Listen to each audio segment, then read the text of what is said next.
This Choircast podcast is brought to you by my book, God, Sex, and Rich People, A Recovering Evangelical Testimony. What happens when an evangelical pastor's daughter moves from Branson, Missouri to the Big Apple? A collapse of identity that begins a journey of figuring out faith, fucking, and the 1%.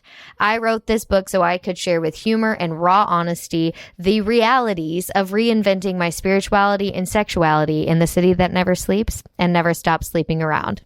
Available now on Amazon.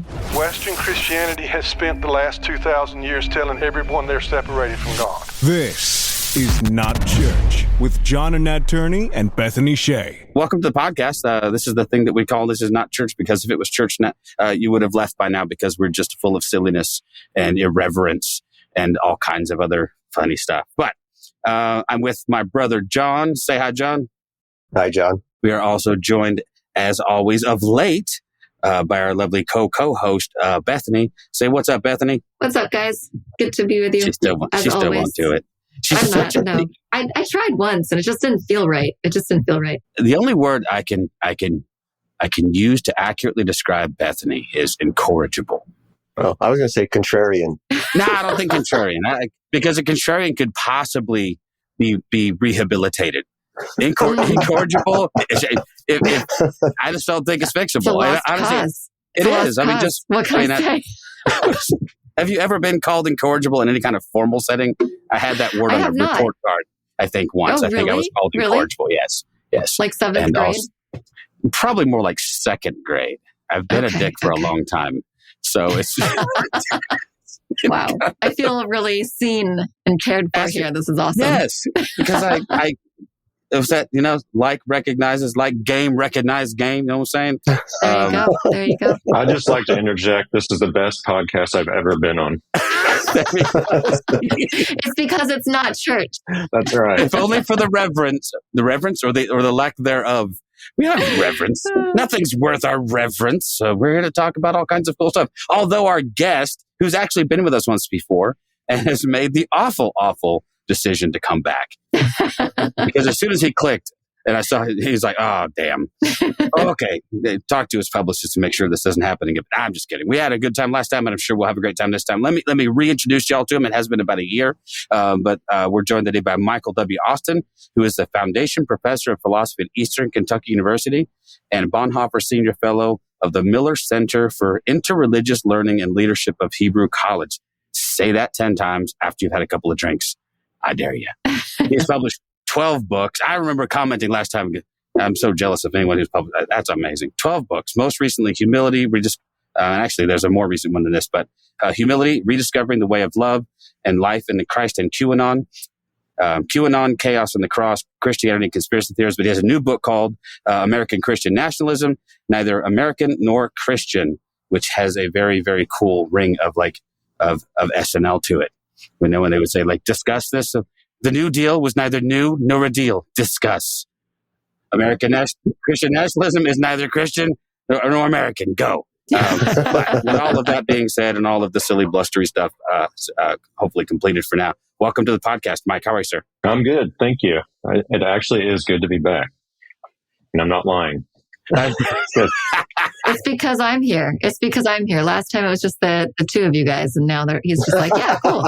We got somebody else. That's right. It was hopeless, but now there's a chance. There is a chance. Bethany is here to restore at least a semblance of balance to the force. So yes. She brings, some order to our chaos. A little bit of, not a little bit, a whole lot of gravitas to John's and my otherwise bumbling and trying to get through stuff. So honestly, without blowing smoke, she's been such a welcome addition to everything. A bigger part of this, too, is she still exists inside the church and is doing the brave work of trying to make sense of it. Well, John and I have said, we're out. Like, we did it as long as we could. So it made sense to bring somebody in who still has that perspective. And so that's among many, many other things, that's what Bethany brings to the table. You'll find that she asks very insightful questions as well, I think. So with that being said, let's talk about the new book. What is this whole thing? I'll do my very best Chris Farley impersonation. So you wrote this new book about nationalism. So what's that about? And is there an even more prescient topic right now than what you are writing? I mean, it seems to me so relevant right now. So for me, I didn't want, I think I say it in the preface, like I didn't want to write the book. Yeah. Understood. Because and I mean, in a lot of these books I do on controversial issues, it's more because it just bothers me enough. I'm like, okay, I'll do it. But so the book's basically, it's like 78, 80 pages of actual text. So it's really concise, short. I'd read some great stuff like Paul Miller, The Religion of American Greatness, some of the stuff that sociologists like Sam Perry have done. But nobody, I mean, I still have faith that people read books, some people, but a lot of people are not going to pick up a 250 page, I think Miller's book is InterVarsity Academic Prep, that one, or some of these longer books. But something that I tried to be concise and critical because I'm strongly opposed to it. I think it goes wrong in a variety of ways, both American and Christian. And so it sets out, here's a chapter on what it is briefly, a chapter on how it conflicts with certain American values, a chapter on how it conflicts with Christian values, and then one on conflicting with Christian virtues. And the last short chapter is sort of a vision of what would a good Christian political engagement might be like if it's not this. So that's the gist of it. But I thought, well, maybe it'll go away. But it's like the conspiracy theory thing from last year. It ebbs and flows, but it's here. What's weird is how mainstream some of that really fringe stuff has become.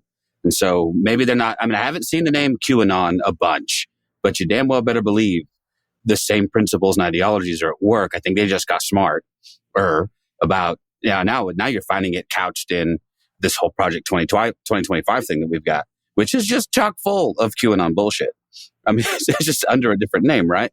So, but what I was going to start off with asking you is this. I get into trouble, that's small quotations trouble. It's not really trouble, but when people want to argue about, say, Christian nationalism, where they hang up almost instantly is they want to define nationalism. And they want to say, no, all you're talking about is patriotism. And I'm trying, we've tried to, draw a line between what I consider maybe, a healthy amount of patriotism and love of country versus what this thing is, which in my opinion is not that. What's a good working definition of what is it that we're dealing with nationalism? Yeah. Philosophy these days, I guess I'm not as much, but we're obsessed with definitions, right? The last 150 years of philosophy has just been obsession. And so I don't do that but I do sort of give a sketch, like here's what people who identify as this, who are Christian nationalists, enough of these things are true, enough of them that it's a good working definition. So, there is an origin story. America was a Christian nation. Now, people believe that, and that doesn't make them nationalists. But I think the heart of Christian nationalism for me is there's a certain sort of white American evangelical / Protestant way of life, for lack of a better way to put it, that some of it's built in reality, some on myth, some is just immoral, but wanting to use the government essentially to coercively make that the culture of our nation.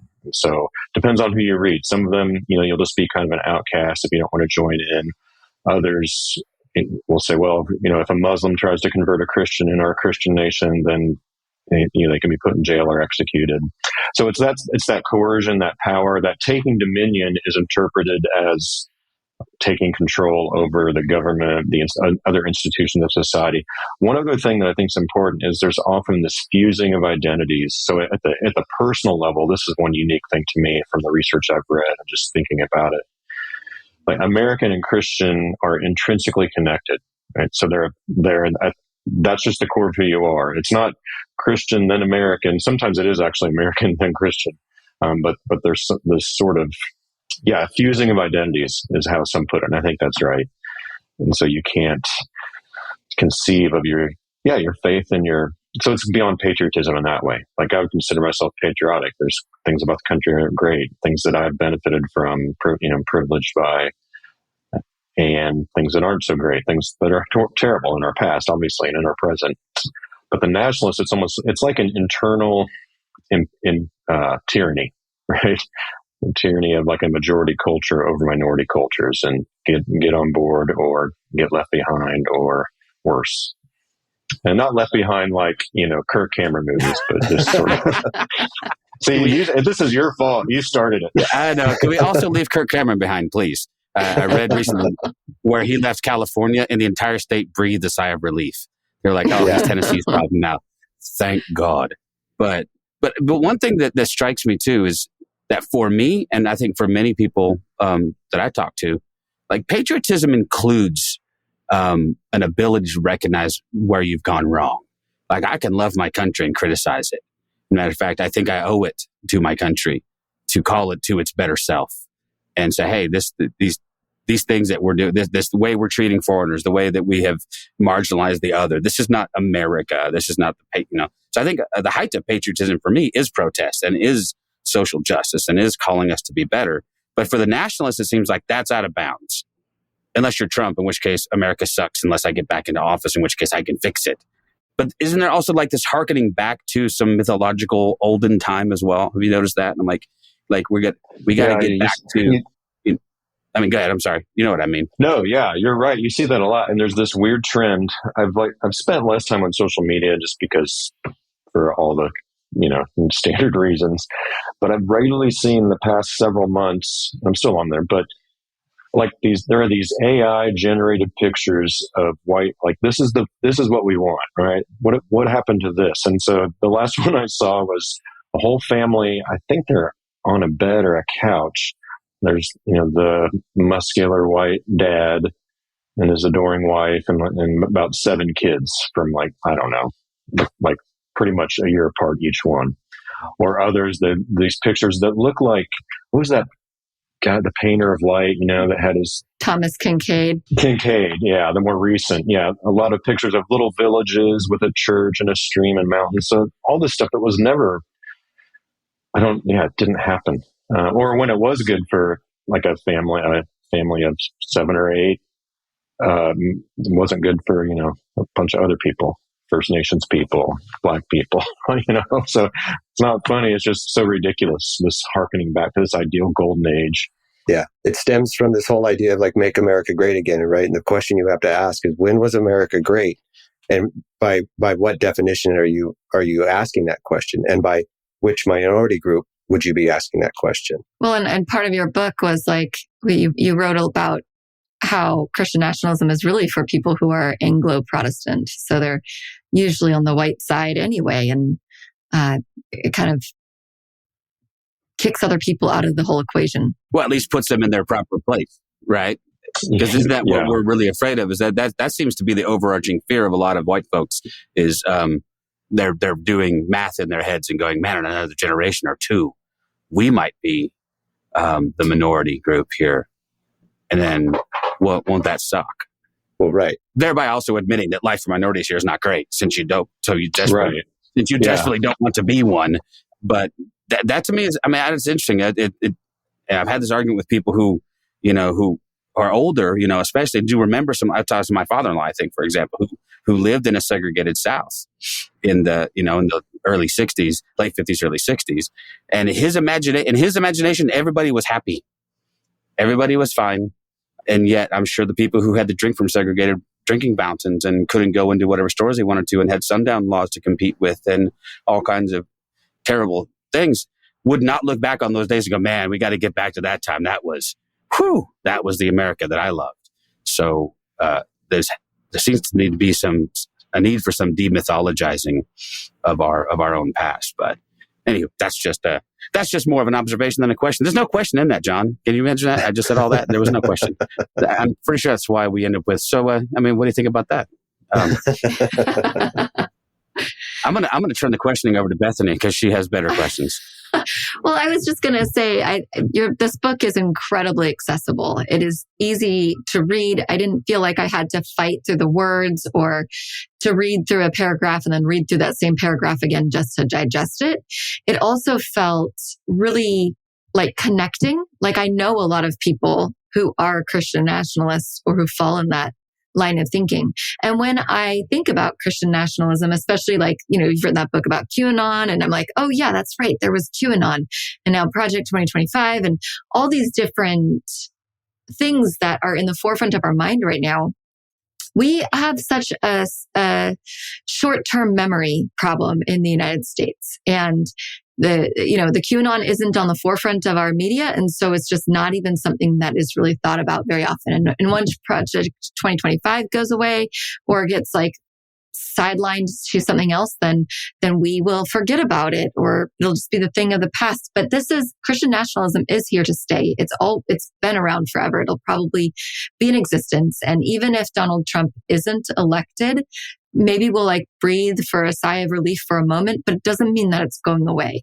So my curiosity is, how do we as people, and for myself, I am a Christian person. So how do I continue forth in the ways of Christ while still having relationships, friendships with family and friends who still associate themselves or identify themselves as Christian nationalists moving forward? What does that look like in your life? And what would you recommend to the rest of our listeners? Yeah, I think it's really difficult. I think the way you ask the question is important. It's not about arguing with strangers or people on the internet or stuff, which I do some of that. Well, not as much anymore if I don't know them, but even then, not as much because it just seems fruitless. But yeah, that's really hard to think of. I mean, yeah, this is divided like conspiracy theories. This kind of stuff has divided families. It's not just politics. I mean, it is that, but this specific thing. And how do you, I mean, I think we walk, so someone who's still, still a Christian, takes my faith seriously, but I would say I've deconstructed in the way of, I became an evangelical without knowing it in 1986, and I've always been a little contrarian, and then just sort of seeing things that you take for granted, or the ways that I'm going on a tangent, but that's okay. I'll get to your actual question. No, I'm sorry, Bethany. Tangent away. There is no such thing as a tangent. Yeah. I think Rob Bell says that. But it's related to this because we read things in the Bible, and I've noticed myself doing this, and we think, well, it can't mean, all without even being aware of it, well, it can't mean that, and we go on. Right. So just an example, I don't know what I think about what happens in eternity. I'm sure whatever it is, it's good and loving, and if God's perfect, then it's going to be the best possible thing. But I remember people arguing in favor of universalism about salvation, like that hell is temporary or something, or it's redemptive. And I would just think, well, that can't be right. And then I read a book, a guy using the Bible to argue that it's true. And now I'm like, well, maybe that's a live option for me now, where it wasn't before. And I think we do the same thing with other things. I've had a conversation with a guy about, I can't remember what, I think culture war stuff, right? Like LGBTQ plus thing, the standard culture war things. And I said, well, I tried to make the point that it's easy, or I've made this point, it's easy to like turn our attention to those things. And that's where it connects with nationalism, because we think it's not really about us as Christians, or at least some more on the more conservative end. But of course it is about us, number one. But number two, I asked him, well, what about like all this stuff in the Bible about money and helping the poor? And his response is like, why would you bring that up? I'm like, why? I mean, just take a month and read the Bible. I mean, in terms of that stuff. So the nationalism stuff with others, this is really difficult because I think there's the content level of communication. And as a philosopher, I want to just say, like I do in this book here, 3 reasons why you should reject Christian nationalism. Boom, boom, boom. And then, right, case closed. But there is the relational aspect of it. And I think we have to prioritize that. So I'm not going to spend time and energy with a stranger, but if the guy next to me, our church is a small church, if someone there was into this and talked to me about it, I would take the time to go through that longer conversation. So I think it has to do with humbling ourselves and realizing not necessarily attributing attitudes to them they might not have. And people can buy into this stuff and not even know what they're saying they believe sometimes, or where these beliefs come from, or they've got a blind spot looking back to the good old days. Well, yeah, they were good for, white Anglo-Saxon Protestants, but that might have been about it. So I think there's the content, asking questions, just getting them to explain what they believe and ask them why they think it's true. And then just really focus on maybe a compassionate curiosity. And then saying, if is there just one thing I could say about that? Or, kind of like not just exploding all of our counter arguments, like, what do you think about this? Or here's a reason I'm worried about Christian nationalism. What do you think about that? So that would be my advice. It's a long haul thing, but it really is about the relationship And if it gets to a point where, you kind of take your emotional temperature, and there's this phenomenon of emotional contagion. Like, I can think this person they are just out there, or I can feel angry, but I'm not going to communicate it. But there's evidence that somehow it gets communicated, even if we're trying to suppress it. And so we have to do some of that own soul work of our own, I think. So my advice is patience, long-term discussion, and sometimes you should just set it aside and go have a beer or go bowling or fly fishing or whatever, so don't make it the whole thing of your relationship. I don't know if that helps, but that's what jumps to mind for me. It's kind of the same thing with conspiracy theories or any of these difficult issues where there's deep disagreement. It's patience, humility, love, speaking what you think to be true, explaining it, trying to understand them, looking for common ground where it can be had, and trying to keep the relationship intact. Kind of sounds like you're talking about like maybe Christian values.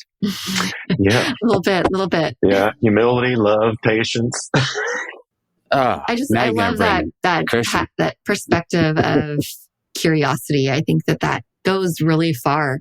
And a lot of people don't know, especially Christians, it seems like they don't know how to be curious because they've been fed this steady diet of all the answers for so long that when you have all the answers, you don't need to be curious. And so when we can model that for people in a conversation without condemnation or without trying to prove them wrong right away, I've found that it can help somebody be more open to being curious themselves.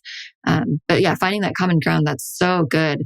A lot of friends of mine that are slightly associated with that 7 Mountain Mandate idea of, Christianity or people of faith taking places of power throughout the United States in those spaces as Christian people to then influence those spaces for Christ. And it doesn't seem like so much of an influential thing. It almost seems like a grasping of power and authority. And I don't know. There's just a lot about it that makes me really uncomfortable. Have you done any research on that aspect of Christian nationalism? Yeah, there's an interesting overlap there. So I was at this conference about a year and a half ago, and it was about racialized Christian nationalism. And it was in England. It was mostly Americans over there. And it was convened. So it was ministry people, pastors, community leaders, some academics like me. And the majority of the room were people from the U.S. that were, coming out of the Black church somehow. So the whole thing was this criticisms of racialized Christian nationalism in America and around the world. But then one woman gave a talk and started talking about the 7 Mountains Mandate, right? So she didn't see this. It doesn't have to be that way. Like, you can go into these, I don't know about how the 7 Mountains Mandate, if it just overtly says grasp for power or just uses influence, like you said. I guess I get nervous about it in a certain sense because from the little bit I've read, it does seem like a power grasping kind of thing. Or I would say, yeah, let's have Christians in all those realms, not to take it over or pull the levers necessarily as the goal, but to just be present. As Dallas Willard says, try to live our lives as Jesus would if he were us, as a newspaper reporter or electrician or whatever it is. So, yeah, I don't know a lot about it beyond that sort of tension. So I think there's an overlap, and people can use that kind of 7 Mountains language to connect it to Christian nationalism and say, this is how we're going to do it. Well, and there is a bit of a benign form of that, which is where I think a lot of people live, not understanding some of the deeper overtones of it. So there is that. So when I was in my 20s, late 20s, early 30s, I was part of a church. And I remember we had people come in to speak to us, and that was their message was, we need to be in every facet of American life and in order to have influence there. So we need to be running for public office. We need to be, trying to invade the entertainment space, trying to invade, and it was always very, very much that sort of militant invade speech. Like, we're here to take it over. That always rubbed me the wrong way. Like, I understood, and I think I understand your point, that you could say, listen, as Christians, we shouldn't have the option to opt out and not have roles in these places and have our, let my Christian ethics inform how I might do these things. But what it seems to me, what happens more often than not is when someone ends up in a position like that, they're not advocating for Christian values anymore. They're advocating for, honestly, oftentimes positions that are antithetical to what Christ would teach. So they're the ones out pushing harsher immigration laws and anti-LGBTQ laws. And because, and in the name of, so-called Christian values. And maybe that's what we can talk about, like this intersection of, or this lack of intersection between nationalism and maybe the actual ethics and teachings of Jesus, and where they don't really intersect except artificially. Does that make sense? Yeah, it's interesting. There's not a lot of discussion in the Christian nationalism, the books I've read or the things online or essays. You don't hear a lot of talk about things like the fruit of the Spirit, love, joy, peace, patience, kindness, goodness, faithfulness, gentleness, self-control. Still haven't memorized. Or just the virtue language of the New Testament, those virtue lists. It doesn't have. Now, love does come up. So they talk about so the Andrews, Torbett, and Isker talk about Christian nationalism is loving your neighbor. And then they say, and who is my neighbor? And that question, who is my neighbor, that should sound familiar. Right. Because somebody asked Jesus that, right, in the New Testament, and the authors wrote that. And then there was a parable of the Good Samaritan. And, Jesus turns it on its head. The question's not who is my neighbor, it's how can I be a neighbor? But there are things like that. And so the command to love, we're not supposed to love our neighbors. Jesus, hear this one as much, but tells us to love our enemies. Well, if you want to be counterculture and radical, that's there. It doesn't get much more difficult than that. That's the tough one. Yeah. It's hard just to love it is hard to love my neighbors sometimes, different places we've lived. Sometimes I want nothing to do with them because they're annoying or needy or, because they're human, much less, enemies. And so trying to work on that and grow on that. But so that love, so they use the language of love, they'll tack on Bible verses to stuff, but it just, when you start thinking, okay, but what is the operating definition of love here? And then it starts tapping into what I would think of as these anti or non-Christian impulses or desires, right? To protect based in fear, and protect my family. Just like the stuff we've seen the past couple of weeks after the debate and the stuff about Haitian immigrants and all the stuff that J.D. Vance is saying. That's just part and parcel of the nationalist playbook, right? The anti-immigration stuff, securing the border, all the stuff that we've heard since 2015 or so, and beyond. So yeah, I think there's a disconnect there, and in the book I try to restate the parable of the Good Samaritan in Christian nationalist terms, where the Good Samaritan is an undocumented immigrant from South America, and trying to tap into some of that. This is how it would have sounded to, Jesus, the hearers and the readers of the New Testament here. So yeah, I think love is, I'm pretty sure, I'm getting in a mood. There's a lot of stuff in the Bible that's hard to understand for sure. And like, even as I said, I have a lot more beliefs, more opinions, but fewer deep convictions. But it's in those red words. So, it's a direct quote of Jesus. Just kidding, right? Not direct, but right. But he said something, if you think this is, the Gospels are truthful about this or reliable sources, and I think they are. The greatest command is love God and love your neighbor, right? Love God with all you are, love your neighbor as yourself. And then he tacks on in the Sermon on the Mount, love your enemies. And so any view of how we should relate to other people, other Christians, people from other nations, other ethnic groups, that doesn't have that at the center, then it's out of bounds. And so there's no amount of polishing it up, throwing Bible verses on it that you can do.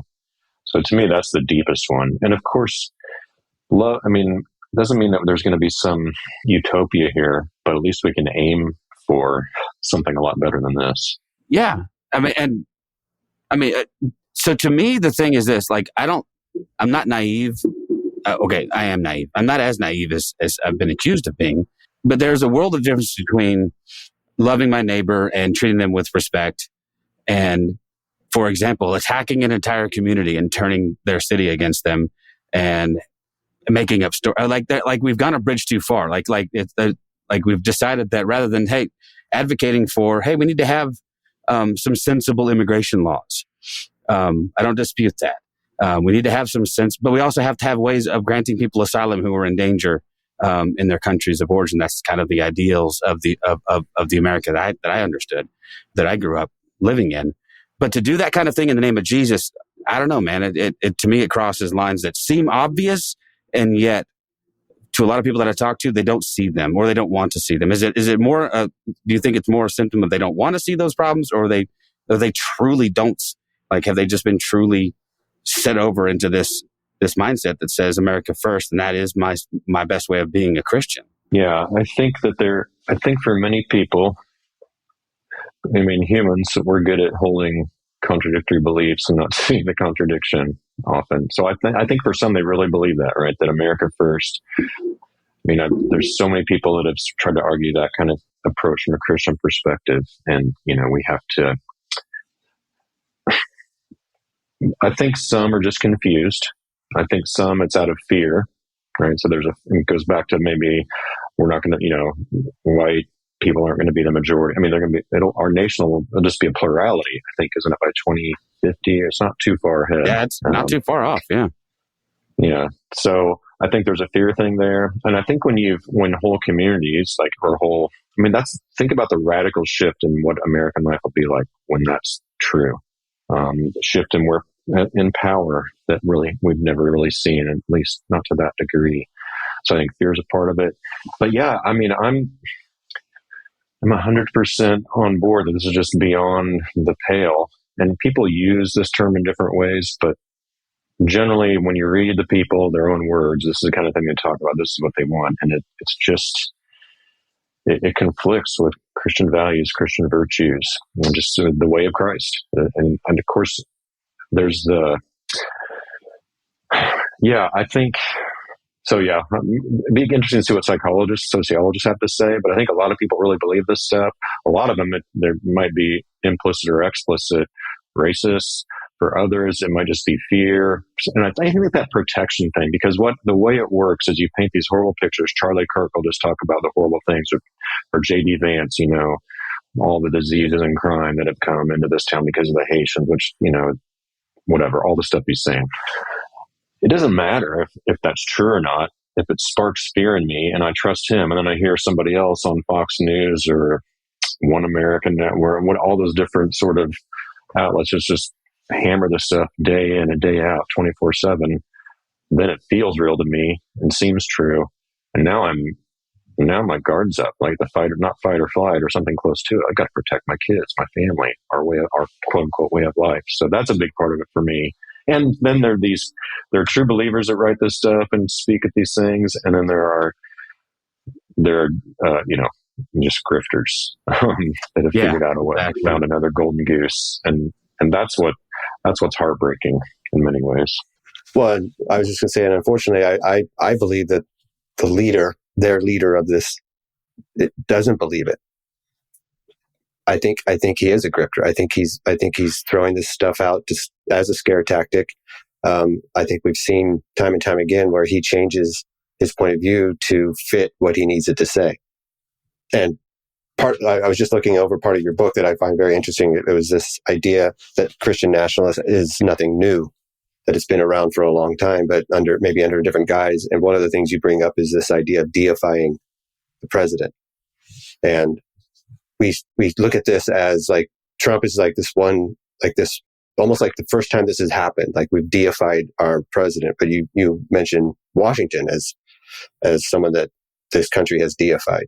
Could you speak on that idea of this idea of deifying this person of power? Yeah, I think part of it is it fits well within the story. Sorry, I'm looking at the name. Oh yeah, that apotheosis is there with angels, and it means to deify. And I think, yeah, we use that kind of language. It feels more, with him, I think I mentioned in that too, there's a part where they adapted a hymn.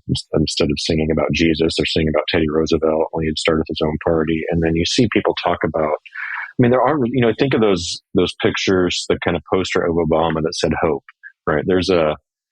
It's more subtle, and it's not necessarily deification. I think that had a lot of, actually, especially to someone who's not, a white guy like me, with that's going to conjure up a lot of different images. For some people, it would kind of have religious ones. For others, just hope and that maybe our, the struggle is coming closer to an end. So yeah, there is this tendency, and usually the evidence, unsurprisingly, we tend to deify the presidents when it's, or at least either deify them or feel like they are God's man for the job, so to speak, some special chosen one of God. And if it's, our party, not the other one, I mean, that's unsurprising. But there is just this exaltation of these guys and crosses a line. Yeah. Oh, you also write about idolatry, and it's just like such a thin line between this deification of our national leaders and this sense of idolatry. And I think so often it comes from that spirit of fear that you've talked about. Like, we've been discipled as Christians, we've been discipled in having a spirit of fear where if we get out of line, if we do something wrong, then the wrath of God is going to come and get us, almost like God is this cop hiding behind a tree waiting for us to mess up. And so this fear mongering is something that sells. It keeps us captive. It controls the narrative. And especially within Christian nationalism, there's like this sense of, people come into it. I think at least a lot of Christians come into it for this altruistic sort of way. Like, it's the right way. It's being faithful to the story of God and how we can be faithful people of God. But there's like also a really thin line between being faithful and trying to control and dominate and have an agenda in how people behave. But I just kept going back to that idolatry thing. That was just really profound to me in what you wrote about. I don't think I have a question there. It was just more of a profound observation that I noticed. And, we've seen that in just in the weirdness of our culture. There's like the golden statue of Trump at wherever that was a few years ago, wearing American flag boxers or boxing trunks or something. But part of the idolatry too, it's probably more, in many ways, it's often just of the nation itself. And so that's a temptation for Americans. And I think our Reno talks about this and kind of advocating for nationalism. He talks about the strong God, small g, but strong God of the nation. And this is the guy that, and with First Things, that used to be Richard John New. I mean, very different than when Richard John Newhouse started that periodical. And so I just think, what is happening where Christians, or at least professing Christians, are saying, the nation can play the role of a strong God in our lives, like binding us together. And the way they mean that, I find it troubling. I think the nation can bind us together, not as a God, but as, when we growing up in the 80s, the melting pot and the lines on the Statue of Liberty, that plaque about you're tired, you're poor, you're huddled. I believe that stuff when they told it to me in grade school and middle school, but it feels like it just gets ignored, or it doesn't, not these days, because of all the we won't have a country, right? That's what we hear all the time, where we don't have a country. America's going to go away. Yeah, I'm not too worried about that yet. But we've talked about using Jesus's words and being told, but not giving them to Jesus, saying, what do you think of this? And they're like, well, that sounds very socialist, right? And I think we're at the same point where the plaque at the Statue of Liberty, if you were to say that, they would say, well, that's not really that's socialism. That's not true Americanism or American ideal, because we are so divided now. And so we saw it in the debate, right?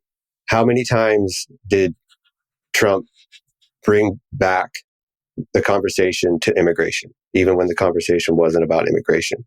Because this is the new scare tactic. This is the new, he exaggerated numbers by tenfold to get his points across. And so this is would you consider this like the new fear? We've always had something to be afraid of, in quotes, but it seems like immigration's like the one now that specifically nationalists are using against the Democratic Party, for one. But would you say that's like their new mantra? Yeah, it seems to be the main one. It used to be, obviously for a long time, abortion and rights for LGBTQ plus persons. And that's still there. But, then he started messing up the abortion thing by saying, well, if I'm president, it'll be great for women. I'm messing it up from his perspective, right? It'll be great for women's rights, or I'm against whatever the Florida law was.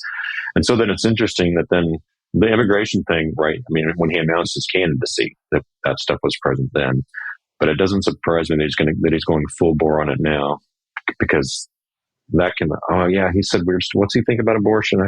Maybe he's not really pro-life like he was, or I thought he was. He doesn't want a federal ban. But then all of a sudden I'm worried about, millions of people coming across and ruining my town, or killing my dog and eating it. Or, he said horrible, it's just sexual assault language about, I'm just like, the studies I'm aware of when I've looked this kind of thing up is crime rate for immigrants, including undocumented ones, is lower than just people who are citizens. So I think I'm worried because you kind of can feel it coming. This is going to be the next sort of shibboleth kind of thing for white evangelicals in America, if it's not already. No, you're right about that. It'll be that thing you have to say to be part of the club. You have to say the right catchphrases. But what really bothers me though is there is a segment of evangelical Christianity that will go back to something like, say, Romans. My least favorite passage of scripture, by the way, Romans 13, which thankfully John Crossan has helped me to deal with and put in proper perspective. But if nothing outlines the hypocrisy, this does. So the entire thrust of Romans 13 is you're subject to the governing authorities over you. You should respect them. God places leaders in positions of power. And yet I lived through 8 years of Obama being eviscerated by the evangelical right, being insulted and criticized and critiqued, and having even having his American identity questioned, and all of a sudden those same people are like, now if I challenge Trump or say something openly about it, I get a flood of Romans 13 citations like, hey, he's God's man for this time. You're supposed to obey or respect your governing authorities. So I'm like, man, I don't recall any of y'all giving a damn about any of that for the entirety of Obama's presidency. And they'll justify by saying, well, he was this and that, and therefore he was illegitimate. But to me, it outlines the hypocrisy, or at least the double standard that's at play here. And so as we go forward, here's my question to you. If God willing, Trump is soundly defeated, this does not signal necessarily, does it, that we are free of this just because maybe we vanquished, this guy? Yeah, no, I don't think so. And I think, well, I guess about Obama, you are forgetting that he did wear a tan suit. Oh, that should have been enough to have him impeached. Yeah, that's all. Just people forget that, and I'd like to remind them. I had forgotten all about that incident until Kamala Harris wore a tan suit to one of the. Yeah, and I was like, "Oh yeah." She's like, "That's a very subtle middle finger to all your hand wringers out there." So, but yeah, you're right. Apologize that I had forgot to mention the tan suit. That is actually against Scripture. That disqualifies him. But, somebody will send you a Bible verse to explain that, I'm sure. Yes. I'm. Oh God, please don't. Yeah. Just, I think. Look, I first came across it in 2015 when it was called. Andrew Sullivan wrote a short piece called "Christianism," and it was about this. And then I started doing some research and reading. But I'm just reminded of last year. We have these roundtables on campus that our department sponsors. So I did a short presentation on Christian nationalism, and in a room of historians, was like, well, there's absolutely nothing new about this. One of the history faculty and my colleagues is an expert on like Native American history, right? So Christian nationalism showed up there, shows up with slavery, Civil War, pre-Civil War, Jim Crow. And now it's just another incarnation, to use an unfortunate word in this context, of it. So I think there's going to be something like, there will continue to be this, and if it dies out, maybe a different version of it. So yeah, just one election doesn't make it go away, because it's hard to just read it off of politicians, because, they'll say whatever many of them, when Marjorie Taylor Greene says she's a Christian nationalist, and most Americans are. I don't care, except for the fact that she holds nationally elected office and is saying that. But I think it's the research that the different groups that Sam Perry and Andrew Whitehead have done, and then PRRI has done some stuff that shows some of the beliefs of Christian nationalists that I think are more dangerous. Like if somebody says they think America is and was a Christian nation, I'm going to disagree historically, but just in and of itself, that's not necessarily bad or dangerous or something. But when you start adding in these other things about power and who's in and who's out, it becomes very exclusive and to the extent of, of violating people's rights. So I think it'll be around, but I'm hopeful that, maybe just not as much of a growing force as it seems to be. Because I follow this. We went from Christian, like people saying, what are you guys talking about Christian nationalism? There's such thing as Christian nationalism to, oh yeah, there is. And now it's a good thing, right? So this in the little cycle that you see, and not only is it good, Christians, if you're a Christian or not a Christian nationalist, you're just a bad Christian, or you may, that's just, or using, growing up in college, especially get involved in campus ministry, you would hear about the Great Commission, the evangelical ministry of Matthew 28, go and make disciples of all nations, baptizing them, etc. Well, they use that as we should go take over now. Christians should take over their nation. That's how you make disciples. I'm pretty sure that's not. And nations, of course, meant ethnic group, not, America, Mexico, the Ukraine. Anyway. As I was reading that part of your book, and you were talking about discipleship, I was like, but Jesus says that how will we know that you are my disciples? By the love that you show for one another. And it just seems like the way they are considering discipleship. Well, first of all, it's racist at its core, but there is no love. There is no center of. It's not centered in love. Their idea of discipleship. That's basically my opinion on that. Yeah, I think I cut Nat off. And I was just going to agree. My fear, and I try not to be a pessimist, but my pessimistic self. If I'm going to give voice to my pessimistic self, my pessimistic self says that going forward, the Christian nationalists will just find new terminology and they'll actually get smarter about it. That's my fear. Right now, it's a little ham-fisted. It's a little obvious. Trump is a bludgeon. He's not. There's nothing subtle about that guy whatsoever. J.D. Vance scares the shit out of me. Not because he's any smarter necessarily, but I think he's a more polished politician who has a way. He scares me the way that like a Ted Cruz frightened me early. I'm like, people were like, well, thank God we could, early on in 2015, there were a lot of Christians who were like really, really hardcore on the Ted Cruz fan club. And I'm like, he's just as dangerous, if not more so, because he's a better politician. He actually can play the game in a more subtle way. Again, not super subtle, but you know what I'm saying, right? I mean, you're going to find, I'm afraid we're going to find someone with the temperament of a Marjorie Taylor Greene, but with, say, the smarts and acumen of an AOC. Somebody out there who can slip some of this past you, use some coded language, and appeal to a broad amount of people who aren't realizing exactly what's being said underneath. Does that make sense? I mean, like the undertones are there. That's what makes me nervous, and that's why, honestly, I'd rather go up against a guy like Trump. So I don't think there's much mystery in who he is or what he is. I think, and I do think he's, the mythology of him not being a politician should be apparently a mythology by now. He's the consummate politician. He will absolutely say whatever needs to be said, depending on what group he's standing in front of.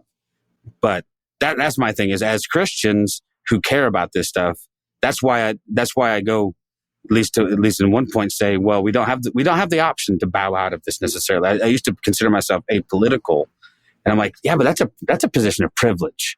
Like, I get to opt out if I want to, because honestly, most of these things really don't affect me personally.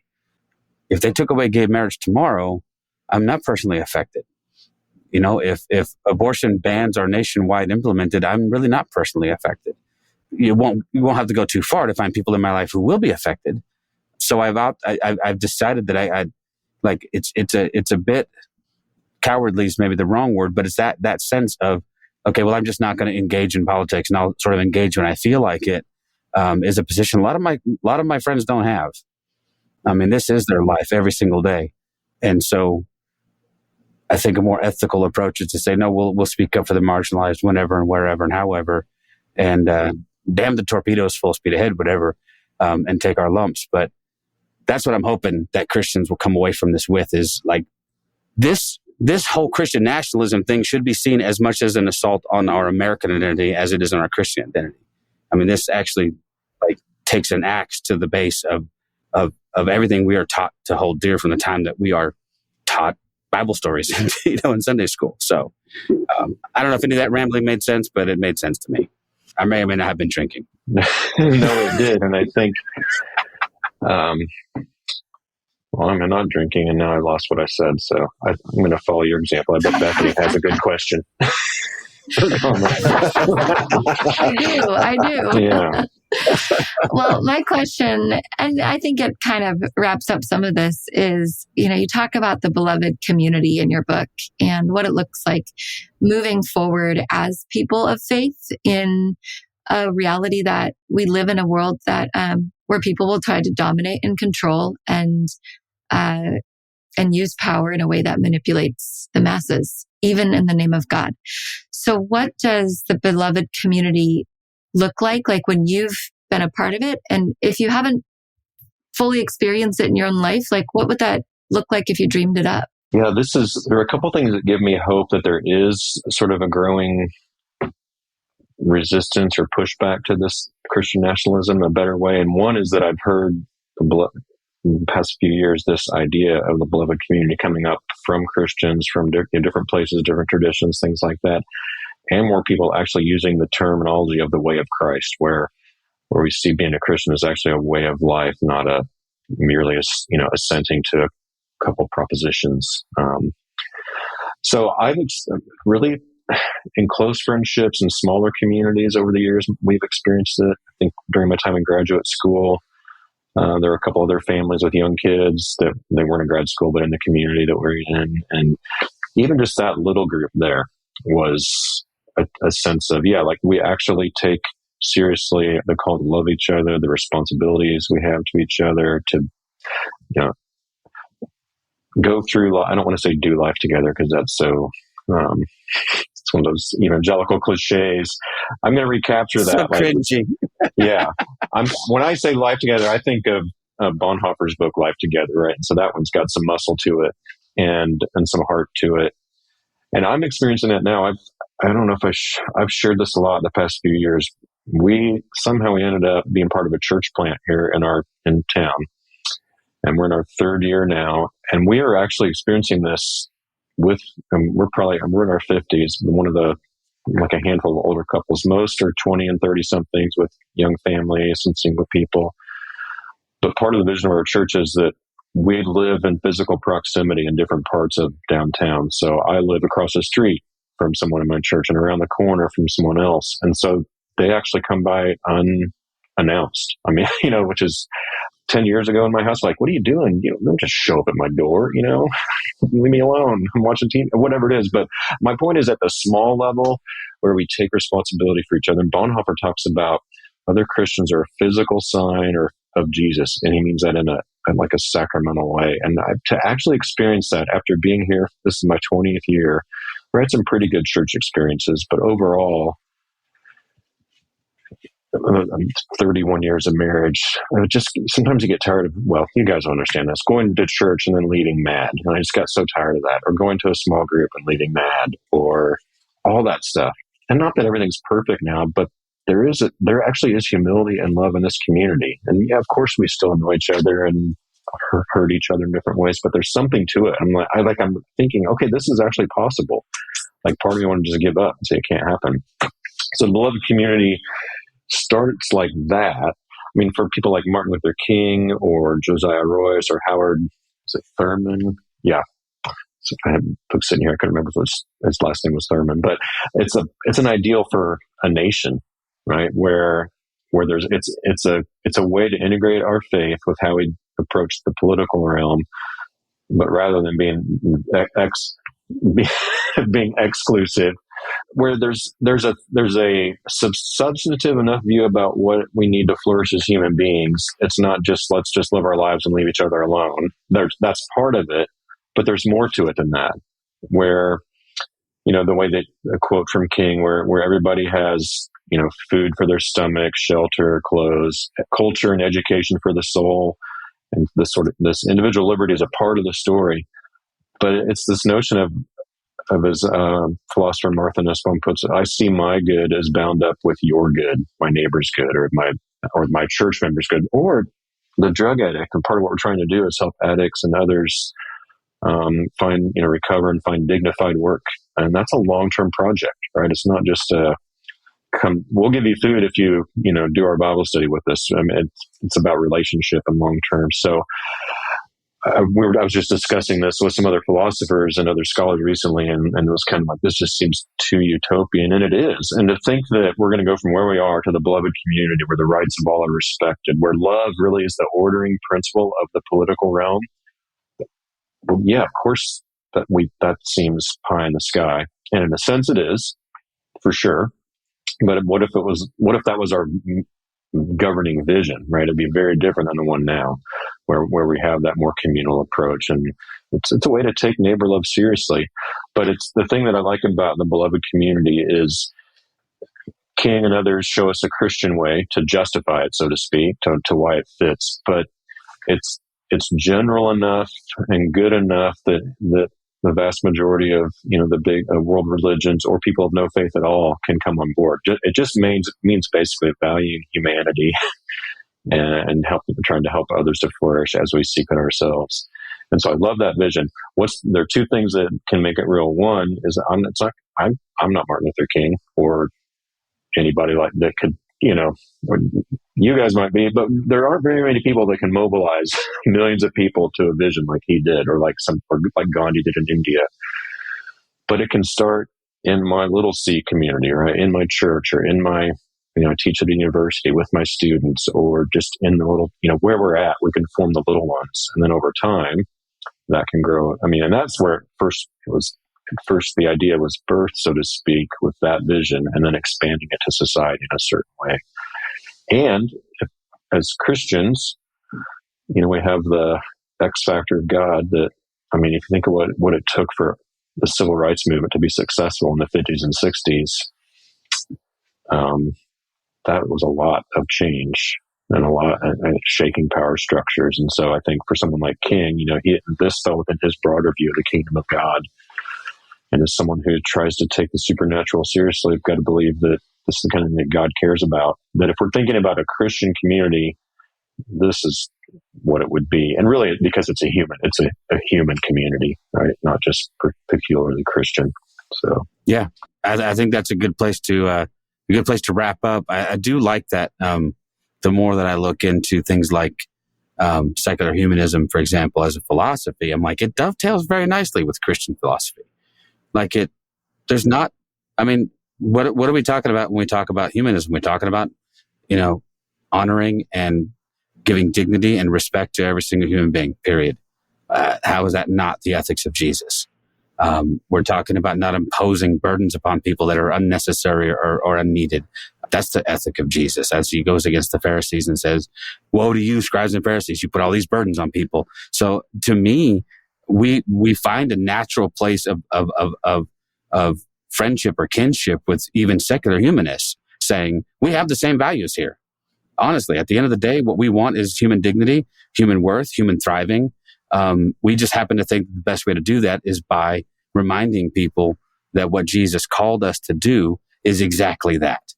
Not the other stuff that's been done in the name of Jesus, but the actual teachings and ethics of Jesus are empowering and lifting up people, and not giving, not paying a ton of attention to where they come from or who they sleep with, or any of the other little disqualifiers we put in there. So now I think your book could not be better timed. I hope it's a huge success for you. If nothing else, I hope it sparks a lot of conversation. And I think that's the best any of us can hope for at this point is, can you spark some honest dialogue with folks who are willing to maybe take a step back look at this stuff dispassionately and see, oh yeah, okay, maybe some of this stuff is not the healthiest way that we move forward. So anyway, if y'all have any closing thoughts, feel free to jump in. But I just want to say thanks. It's been a great conversation. I appreciate your perspective. I love the fact also that your book is accessible, and it's, a lot of academic books are just, they're just not that, or they're $100 or $200. So let's put it out, make it, price it like a textbook, and like, okay, and sure, no one will ever read it unless they're assigned it in class. And for me, this actually goes back to your privilege point that I've got all my tenure, all that stuff. I can't really be promoted anymore. And so the last several books have been like, this is what I want to do, to try to bridge sort of Christian thought with the people in the community. Because I think Christian scholars that do good work that I'm trying to do we can offer things that actually help people, right? And that's, Dallas Willard talked about, apologetics has rightly a lot of bad press because it's earned it. But he said apologetics worthy of the name, which this is it's a helping ministry. You're trying to help people come to know something. If that's my approach, whether it's talking about nationalism or conspiracy theories, or is there a God, or who is Jesus, if rather than trying to win a debate, I'm trying to stand shoulder to shoulder with somebody and discover what's true, or point them to what's true, or allow them to point me to what's true, right? That's a helping ministry is a way to think of it, much more than the way that we tend to approach all these kind of issues. So that's my hope. But yeah, thank you for the kind words. I appreciate 100%. It. Absolutely. Yeah. All right. Anything further from the other co-host, the plaintiff or defense? No, thank you. This was wonderful. Nothing further, Your Honor. Nothing further. The plaintiff rests. No, I appreciate it, man. We'll like I said, we'll let you know when all this comes out. Hopefully, you can push it out on some of your social media and get it out there. I think this is a conversation and a book that is well worth people's time and attention. Yeah. All right. Thank you very much. Thank you for listening to This Is Not Church. Be sure to rate and review the podcast on your platform of choice. If you would like to partner with us, visit patreon.com/thisisnotchurch, where you will receive exclusive content such as early access to episodes, videos of upcoming episodes, and live Q&A sessions. Be sure to check out our Facebook group or follow us on Twitter and Instagram. All the links are in the show notes. We'll be back soon with another episode.